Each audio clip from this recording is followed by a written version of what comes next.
Ngayong araw mga kuys, magluluto naman tayo ngayon ng sobrang basic at sobrang dali na miswa na patola at lalagyan natin yan ng sobrang solid na meatballs.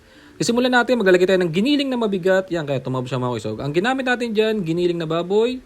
Susunod natin dito yung ating carrots.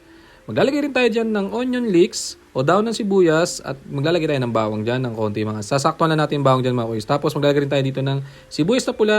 Pina-food processor natin yan para hindi na tayo mahirapan at mas magandang pantay-pantay yung kanilang hiwa mga kuys. Maglalagay rin tayo dito ng 2 itlog para ito yung magpapatibay sa relasyon ng ating giniling na baboy at itong gagawin nating meatballs. Naglagay tayo ng paminta dyan. Naglagay tayo ng konting asin dyan, napibiskaw asin at harina para naman talaga siya ay buong buo mga kuys.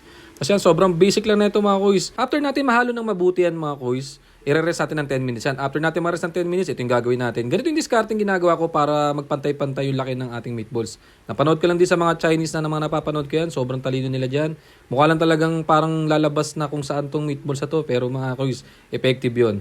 Tapos ang una natin discard dito, ipiprito muna natin to.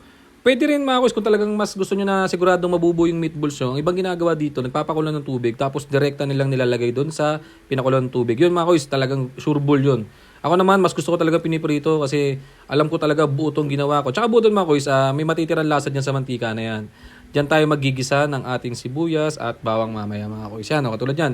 May lasa na agad yun mga kuys kasi doon tayo nagprito ng ating meatballs. Nandun na lahat yung sarap sa meatballs na yun Matik yan. Nandun na rin sa mantika na pagluluto natin. Tapos naglagay rin ako dyan ng giniling. Bali yung giniling na yan, yan yung tinitimpla natin kanina na ginawa nating meatballs.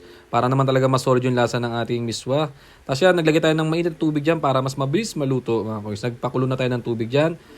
After nyan mga kuys, lagyan na natin tong meatballs natin para mas lumasa pa rin dun sa sabaw na ginawa natin.